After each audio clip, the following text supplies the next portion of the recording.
Olá! Encontrar um amor e viver feliz para sempre. Mas será que é tão simples assim? O programa desta semana vai mostrar o lado jurídico das relações amorosas. É preciso oficializar a união? Qual a diferença entre união estável e casamento? Vamos tirar todas as dúvidas sobre as leis que regem a união dos casais. O STJ Cidadão começa agora.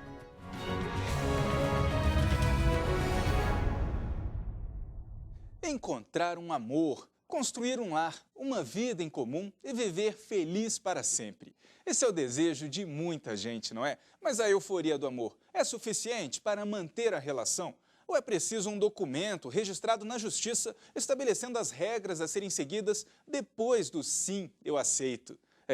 Até nas relações amorosas a lei está presente. Vamos saber agora o que é uma união estável e qual a diferença dela para o casamento. A reportagem é de Kátia Gomes.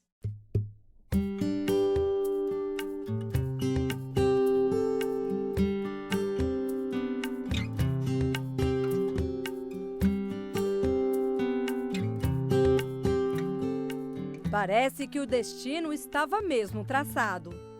Eu tinha achado esse anel há 3 anos atrás, em Pipa, lá no Rio Grande do Norte. E aí eu peguei e guardei. E aí, na hora ali, eu falei, cara, vou dar pra minha futura esposa. Aí minha mãe, não, me dá isso aqui. Eu falei, não, vou dar pra minha futura esposa.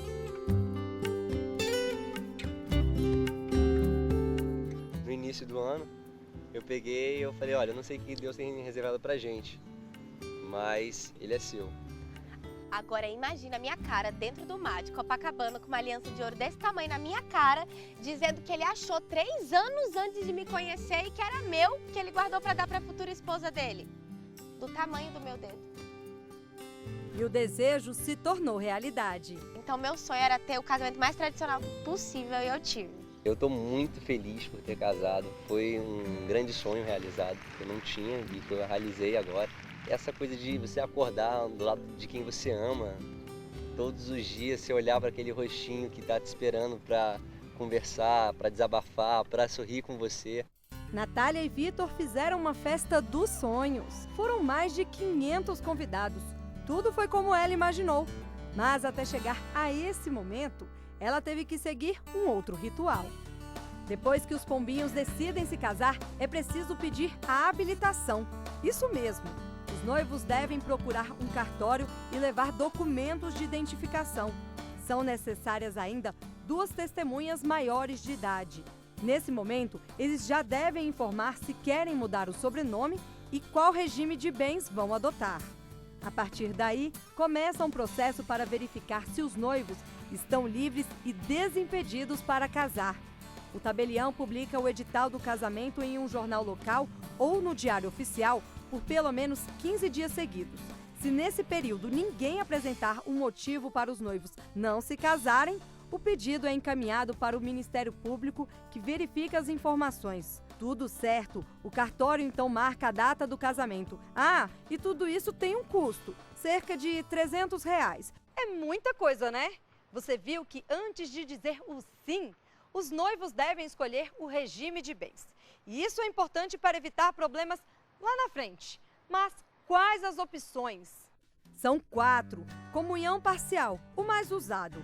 Tudo comprado depois do casamento é dos 2. O que foi adquirido antes continua a pertencer a cada um.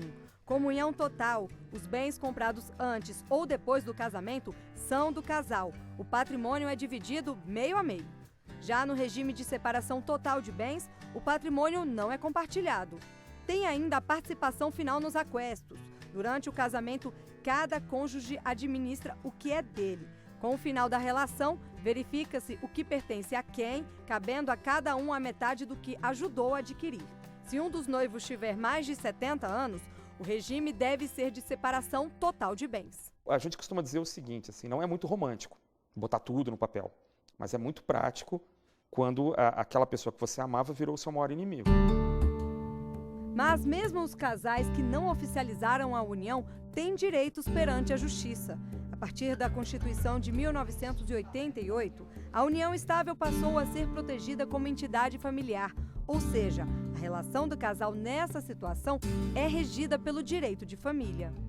Não é que a aliança tenha deixado de ter um papel importante para o amor. O significado do laço, do sentimento, continua existindo mesmo na união estável.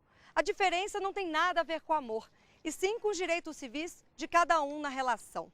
Hoje, para caracterizar a união estável, basta o casal ter uma convivência pública e duradoura com o objetivo de construir uma família. Existem namoros de 20 anos, né? Não há intenção de formar uma entidade familiar. A intenção é namorar. No entanto, eu posso estar junto há 6 meses, 1 ano, e já há um compromisso pessoal, patrimonial, até a forma como eu me comporto perante os amigos. E os casais nessa situação também podem fazer um documento para oficializar o compromisso. É a certidão de união estável. Ela é necessária para assegurar direitos aos companheiros, como foi o caso da Juliana e do Luiz Fernando. Depois de 4 anos de namoro, eles procuraram um cartório para oficializar a união estável. A gente necessitou de um documento que formalizasse a nossa união, para facilitar para os dois, questão de finanças e organização mesmo. Foi prático, foi suficiente para a gente poder resolver essa necessidade nossa, que era da dependência do outro, né? Do plano de saúde. O procedimento é bem mais simples.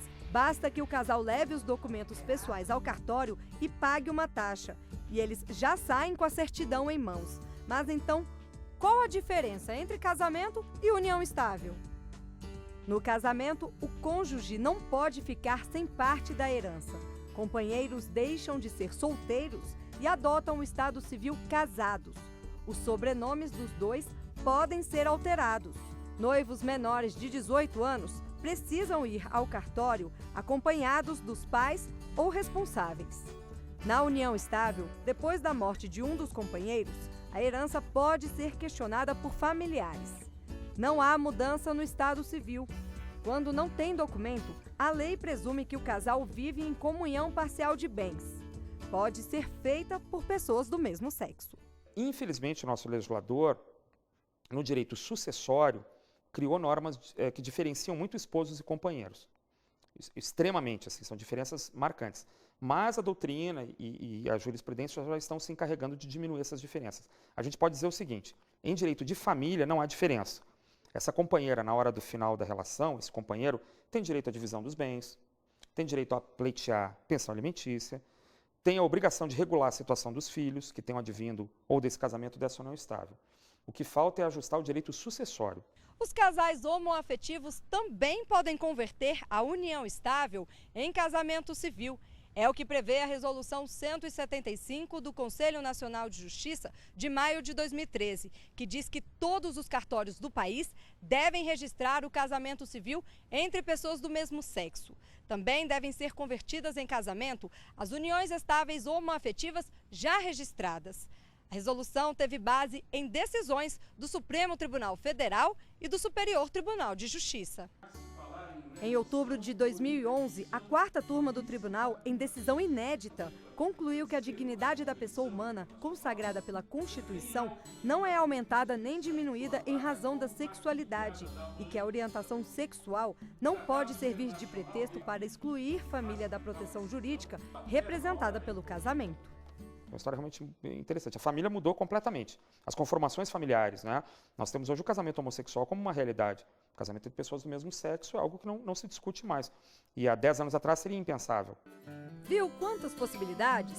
Casados, com escritura ou sem formalidade nenhuma. O que vale realmente... Você sente pela pessoa, se você tá bem, se você tá feliz. O que importa é o amor, né? Com certeza.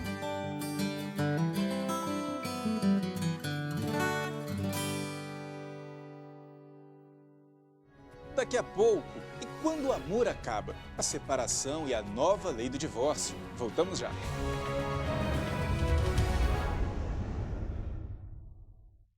Você está sempre conectado ao Facebook? Nós também. Atualizamos a página do STJ o tempo todo. Fotos, ilustrações, vídeos, dicas sobre direito e cidadania para você ficar ligado ao que acontece aqui e no mundo. A página do STJ no Facebook conecta e informa. Com uma linguagem simples, descontraída, bem-humorada, conquista milhares de seguidores a cada dia e já chegou a mais de 1,5 milhão de pessoas. Somos o maior tribunal no Facebook. Espaço interativo. Aqui você pode conhecer melhor seus direitos e ainda participar de promoções, sorteios e jogos. De qualquer lugar você acessa as decisões que mudam o curso do país e saem das salas de julgamento e chegam até onde você está, em casa, no trabalho, em qualquer lugar.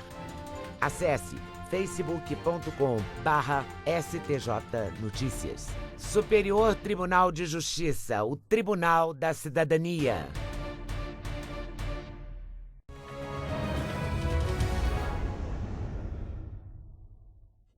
Quando um casal não tem mais sonhos e planos em comum, a alternativa pode ser a separação.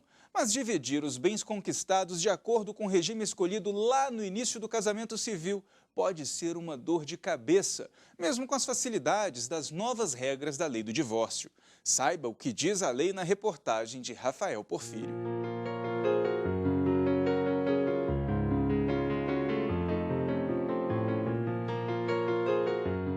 Casar parece até simples, já manter a união, nem tanto. Nos contos de fadas, o final é sempre o mesmo. So this is love.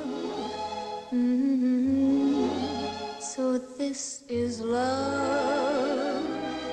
Cinderela e o príncipe se casaram e foram felizes para sempre. Mas eles foram felizes mesmo, Isabelle? Não sei, eu acho que sim. Olha, eu tenho que te falar, se nas fábulas o amor termina assim, na vida real isso é cada vez mais difícil. De acordo com o IBGE, a maioria dos casamentos não tem durado mais de 15 anos. É que o amor vai embora e todo esse encanto de início de relacionamento desaparece. 1994. Elaine entrava na igreja para oficializar o relacionamento. A cerimônia foi como manda a tradição. Na igreja, padrinhos, daminhas de honra e ela, um vestido de noiva com véu e grinalda. Depois do sim, Elaine saiu da igreja, aproveitou a festa, anos depois teve 2 filhos, mais a promessa de ser fiel, amar e respeitar, na alegria e na tristeza, na saúde e na doença, não durou a vida toda. Foram 17 anos de casamento. Foi aí que ela parou para pensar em tudo. E decidiu pôr um fim na história com o divórcio. Hoje, novamente solteira, Elaine diz ser uma outra mulher. Depois que eu me separei, minha vida mudou totalmente, totalmente. Procurei estudar, trabalhar, coisa que eu nunca tinha feito na vida, eu não sabia o que era 100% dependente dele. Comecei a trabalhar, ter minha vida, conhecer pessoas, conhecer lugares. E para mim isso não tem preço. O contato com o ex-marido é só para falar sobre os filhos e olhe lá, segundo ela, o divórcio na justiça não foi complicado. Não fomos na frente de juiz nenhuma vez, não precisou. Foi feito consensual através de um advogado, ela intermediou tudo e simples assim, eu fui, assinei, ele foi, assinou e ficou por aí. Mas até alguns anos atrás, o divórcio não era um processo simples assim não. Uma vez casado, casado para sempre. Era assim um casamento civil no Brasil até o final dos anos 70. O máximo que poderia acontecer era o casal terminar a relação e não viver mais juntos sob o mesmo teto. Era a chamada separação de corpos ou desquite. Até que em 1977 veio a lei do divórcio. A pessoa era obrigada a se separar primeiro, ficar um tempo separado de fato, né, ou separado judicialmente, para depois poder contrair novas núpcias. Mas esses prazos foram extintos em 2010, com a mudança da emenda constitucional número 66, que alterou o parágrafo 6º da lei do divórcio. Com a nova redação, os casais podem pedir o divórcio a qualquer momento, não importa o tempo. Continua sendo litigioso ou consensual, entretanto pode ser feito no cartório, desde que não esteja filhos menores ou interditados. E quando o assunto é separação, surge logo outra questão. E nem sempre é resolvida de forma amigável, a divisão do patrimônio. Caso se descubra um bem que foi intencionalmente excluído da partilha, a qualquer momento poderá pedir uma sobrepartilha do bem que ficou fora. Mas a pessoa tem até 10 anos depois do trânsito em julgado da partilha para solicitar a sobrepartilha. O entendimento consolidado no STJ é no sentido de que a separação de fato, ou seja, de corpos, põe fim ao regime de bens. E por falar em regime de bens, os ministros do STJ entendem também que o casal pode fazer a mudança do regime durante a união, mas a alteração não tem efeito retroativo. Por exemplo, o casal que lá no início da união assinou uma certidão de casamento com o regime de separação total de bens, durante o casamento pode alterar o documento para o regime de comunhão parcial. Mas em caso de separação, a mudança só vale a partir da alteração do documento. A regra vale até nos casos de alterações do regime de bens feitas antes da mudança da redação do Código Civil em 2002, que considerava o regime de bens irrevogável. Será que 120 minutos são necessários para blindar seu casamento? Por que que os homens casam com as mulheres poderosas? Por que que os homens mentem e as mulheres choram? As regras de ouro dos casais saudáveis. E o casamento ainda é o melhor negócio? Nada melhor do que uma psicóloga, Paula Brock, para explicar para a gente por que é tão fácil falar e difícil colocar em prática toda essa teoria. Por quê? É muito difícil porque as pessoas são diferentes, né? Ninguém tem a mesma bagagem, ninguém cresceu, se formou e aprendeu a se relacionar com o mundo da mesma forma, né? Cada um de nós foi desenvolvendo mecanismos para melhor viver, para ser feliz, para enfrentar as dificuldades, as tristezas. E isso faz com que a gente vá tendo visões de mundo diferentes. Essa falta de compreensão e a lei menos burocrática explicam por que os divórcios no Brasil aumentaram mais de 45% em relação a 1984. Dados do IBGE mostram que em 2012, último censo disponível, mais de 341 mil casamentos chegaram ao fim. É o maior índice registrado no Brasil até hoje. Os números podem ter mudado, como constatou o IBGE, mas isso não significa que os brasileiros estejam mais sós, e sim disponíveis para um novo amor, casar outra vez. Em 2002, o recasamento representava 13,4% das uniões registradas no país. No último censo, os recasamentos chegaram a 21%. E esse casa, descasa, casa de novo, revela que os brasileiros gostam de se sentir acasalados, seja lá qual for o tipo de arranjo amoroso. Cansei de ficar solteiro, cansei da farra. Fabrício casou novamente. Tanto ele quanto a mulher já tinham passado por divórcio. Nós namoramos durante 4 anos antes do casamento, então já conhecia bem a pessoa e já era um homem também bem mais maduro, né? Já sabia o que eu queria, já sabia o que eu não queria e o que eu esperava também de um relacionamento. E quem experimenta esse amor mais maduro, recomenda. Tem que haver aceitação da pessoa pelo que você é e você tem que aceitar a pessoa pelo que ela é. E há quanto tempo você está sozinho? Eu tô sozinha há 2 anos. E nesses 2 anos apareceu alguém? Aparece, mas é complicado, porque aí você começa a achar assim, não, tem esse defeito que é igual ao dele, e aí não vai dar certo, eu já passei por isso, não quero mais. As exigências de Vicky Lemos vieram com a decepção da traição, que colocou fim à união de 7 anos. Eu perdi a cabeça, quebrei carro, botei ele pra fora, jogava as coisas da casa nele. E foi difícil. Mas o divórcio não tirou as esperanças de Vicky. Você quer casar ainda? Quer encontrar Quero, todo mundo quer. Ninguém quer morrer sozinha. Só tenho 30 anos, né? Eu quero constituir família de novo. Aí eu quero tentar não errar onde eu errei, né? Para ela, o segundo marido não precisa ser um príncipe encantado. Perfeito. E o que um homem precisa ter para conquistar a Vicky? Ele precisa respeitar. Só respeitar e ser sincero. So this is love.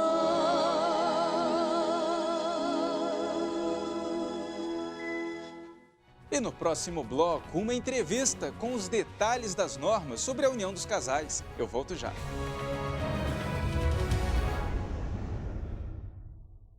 Curtir, compartilhar, repercutir, postar. Novas conexões que ligam pessoas em qualquer lugar do mundo. Cada vez mais conectado, o Brasil é o 4º país em número de usuários das redes sociais.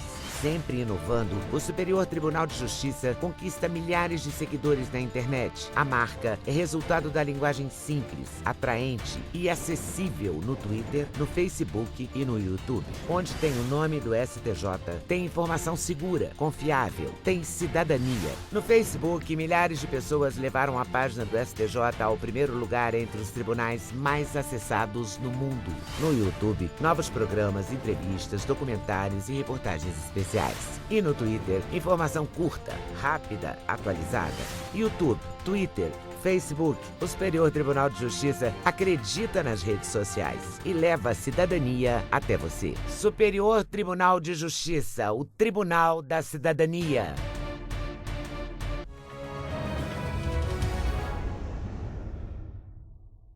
Construir uma vida junto não é tarefa simples, mas as leis podem ajudar a deixar as regras claras, principalmente se aparecem desentendimentos ao longo do caminho. Aqui no estúdio, recebo o juiz da 5ª Vara de Família de Brasília, João Fischer, que vai esclarecer os principais pontos das normas que regem a união dos casais. Muito obrigado pela presença aqui com a gente. A primeira dúvida que todo mundo tem já é essa diferença do que é o casamento tradicional para a união estável. A gente tem uma diferença contratual. O casamento civil, ele advém do direito canônico. Tem uma existência já antiga, desde a antiguidade, já existia o casamento civil, é um fundamento da sociedade. E ele, existem inúmeros artigos do Código Civil, dezenas de artigos, que disciplinam em minúcias os direitos e deveres dos cônjuges, a própria celebração do casamento, a forma de celebração, os direitos, os impedimentos. Então, o casamento é muito protegido pela lei, né? E até a sua forma de dissolução também é prevista na lei. No união estável seria uma situação de fato, né? Que duas pessoas se unem. Sem esse contrato. Sem esse contrato. E, normalmente, as pessoas começam um namoro, um simples namoro, e evoluem. Aí pensam já em morar junto, pensam em constituir uma família, tem uma mútua assistência. É uma situação de fato que se torna muito parecido com o casamento. Uhum. Mas ele não é, obviamente, o casamento, porque, como disse, o casamento é algo formal, é uma solenidade, uma celebração do casamento. Mas a nossa Constituição, e antes mesmo da Constituição, já protege a entidade familiar. E aí ela diz, entidade familiar aquela caracterizada pelo casamento e pela união estável. E as normas do casamento são aplicáveis subsidiariamente a essa união estável. Agora, tem algumas dúvidas quanto à união estável, assim, depende do casal estar dividindo o mesmo imóvel, com as escovas de dente no banheiro ali, é aquilo que vai simbolizar, ou é quando um dorme um pouco na casa do outro e tanto faz, né? Como é que a gente vai caracterizar a união estável? Tem que haver um objetivo de constituir família, uma relação pública duradoura, né? E para assistência de filhos, se houver filhos. E a residência comum, às vezes, não é um requisito essencial, porque pode ser que haja uma união estável com pessoas morando próximas umas das outras. Uhum. Quer dizer, eles estão sempre juntos, mas moram em residências separadas. E já existem precedentes jurisprudenciais que autorizam o reconhecimento da união estável nesses casos. E também a questão dos bens, a assistência mútua, porque durante uma convivência, vamos dizer, de anos, as pessoas adquirem bens por esforço comum. Um namoro longo vira uma união estável? Pode virar e pode não virar. Quando vira e quando não vira? Por exemplo... Os solteiros agora vão ficar preocupados, vamos esclarecer. Se a pessoa tem um longo namoro, mas tem namora com duas pessoas... Não tem união estável. Ou tem duas uniões? Ou então, se ele tem um longo namoro, mas ele é casado, olha a dúvida, o problema. Ah, mas isso seria uma questão de infidelidade? Sim, mas a união estável, ela não pode ser constituída se houver impedimentos que próprios do que o casamento também não pode ser feito. Quer dizer, a pessoa não pode casar duas vezes, então não pode existir um casamento e uma união estável. Ou é uma coisa ou outra. Ou é uma coisa ou outra. Oficialmente. Quando não aparecem esses indícios de outro namoro no período, ou até mesmo quando a união estável ela é a partir de determinada data, o tempo de namoro antes dessa união estável, Isso. vai contar ou não vai? Como é que o senhor faz essa análise? Analisar e dizer, não, aqui realmente havia um convívio. As testemunhas A, B, C dizem, viram que eles se relacionavam como marido e mulher fossem, né? Que havia uma assistência mútua, que havia inspirações comuns no futuro, foram adquiridos bens. Era uma relação não clandestina, mas sim pública. E de conhecimento de várias pessoas. Isso conta muito, né, na hora de São definir. esses os requisitos para que nós possamos dizer. Muitos vão atrás do cartório para falar, estamos em união estável. Outros só se dão conta dessa necessidade quando surge o problema. Sim. Que é a divisão de bens, é a questão dos filhos. E às vezes o problema surge claro, após a morte, que é a união estável pós-morte. Quer dizer, o companheiro vai ter que provar. Enquanto estava vivo, vivendo tranquilamente com a sua companheira, estava tranquilo, os filhos, e aí morreu. E aí surgem vários problemas decorrentes de sucessórios, problemas sucessórios, de reconhecimento do direito dos herdeiros, inclusive da própria companheira. Aí tem um reconhecimento de união estável pós-morte. Então é mais vantagem, é mais recomendado para um casal que já vive em união estável e tem esse desejo de permanecer junto, fazer logo o contrato. Sim, tem uma expressão popular que às vezes elas têm uma sabedoria. Diz que no início é o meu bem, depois são meus bens. E isso acaba indo parar na justiça. Exato, as partes falam assim, meu bem, depois... Então, deve-se pensar muito quando a coisa está bem, para evitar. E a maior questão, ao meu ver, de importância fundamental são os filhos. Tem que ser a preocupação fundamental. A preocupação fundamental, porque também a partilha, os bens, a forma de partilhar os bens, aí também os alimentos, né? mas principalmente a guarda dos filhos, porque os filhos são as maiores vítimas de um afastamento, de um desenlace, tanto na união estável quanto no casamento. É uma pena, mas o nosso tempo acabou. Muito obrigado pela presença aqui no estúdio. E se quiser rever este programa pela internet, é só acessar a página www.stj.jus.br ou o canal oficial do STJ no YouTube. Até a semana que vem. Tchau, tchau.